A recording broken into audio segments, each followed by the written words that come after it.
Do you have dry skin? And do you believe just because you have dry skin, you are safe from acne? Now let me ask you a question. Do you have blackheads? Do you exfoliate your face in order to remove those blackheads? Well, you will be surprised to know that blackheads is also a type of pimple.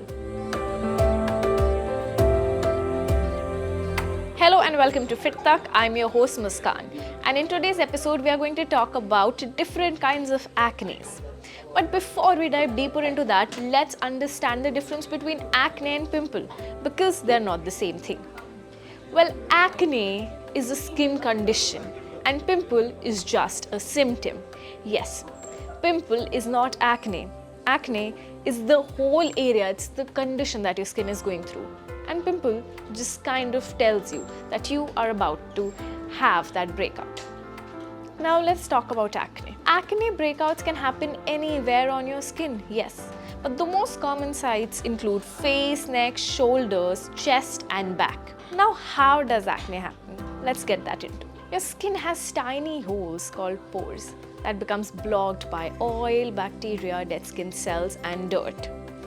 When this occurs, you may develop a pimple, which sometimes is called a zit or a blemish. But because of the clogging of your pores comes pimple on your skin, which signifies that you have acne. If you get pimples often, especially several at a time, and they cover an area, then you have acne.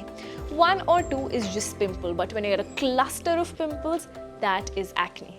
While acne doesn't pose a serious risk to your overall health, but it's obviously very painful, especially severe acne. Over time, acne can also leave scars.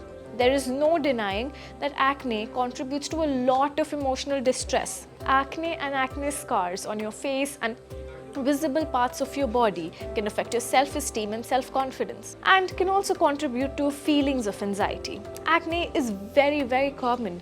In fact, research estimates that 60% of Indians suffer from acne. Every second person that you see has acne or has had pimples in their life. But these acne can be triggered by a ton of reasons. It can either be hormonal, seasonal, or because of some disease. Though acne typically occurs during teen years and follows into youth, as you must know, hormonal change. But it can also happen in adulthood, yes.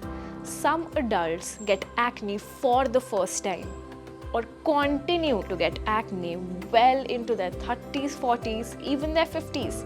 So you might never know when you would get your first pimple breakout. It is even possible to get acne for the first time as an adult.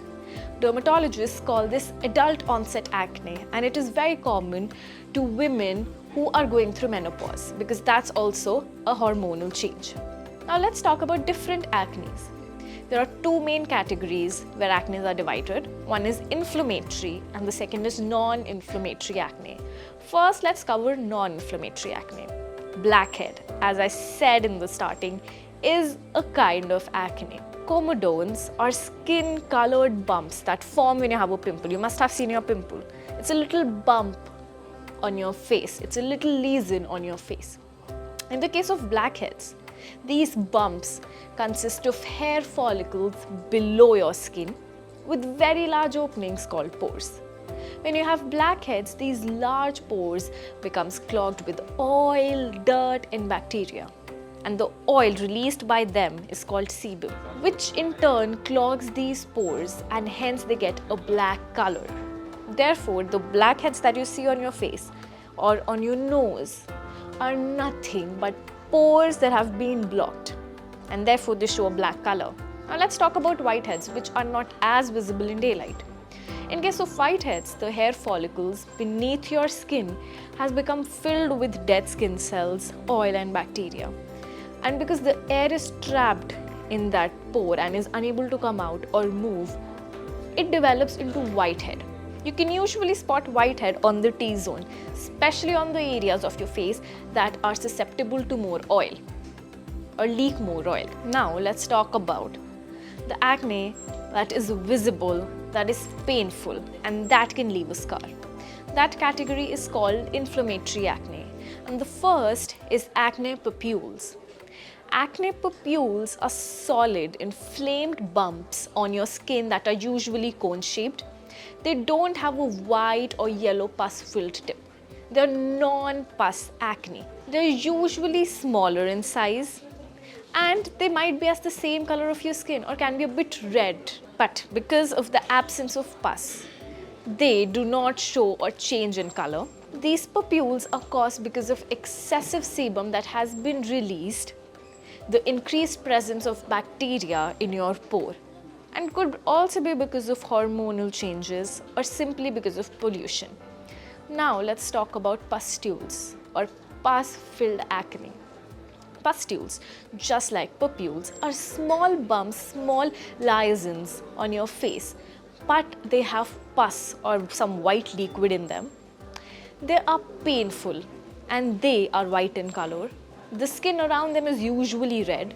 These bumps look very similar to pimples, but they can grow quite big. Pustules is a form of acne that is typically caused by hormonal changes in the body. Usually teenagers go through it. This is a very common skin condition, therefore you don't have to worry, but they can be painful. Now let's talk about the last category, cystic acne. Cystic acne is a type of inflammatory acne that causes painful pus-filled pimples, but they are formed in a deeper layer of your skin. As I said before, acne usually occurs when oil, that is sebum, dead skin, bacteria, all of them are released together and they clog your hair follicle pore.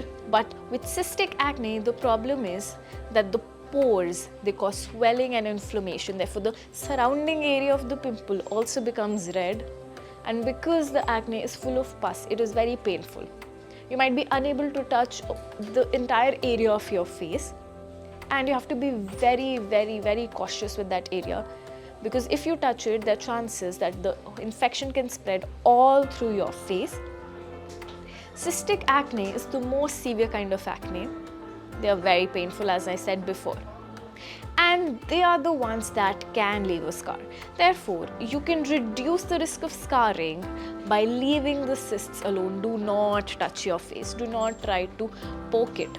This acne can leave scars. Therefore, you have to be very careful with cystic acne. The best thing is to leave it alone.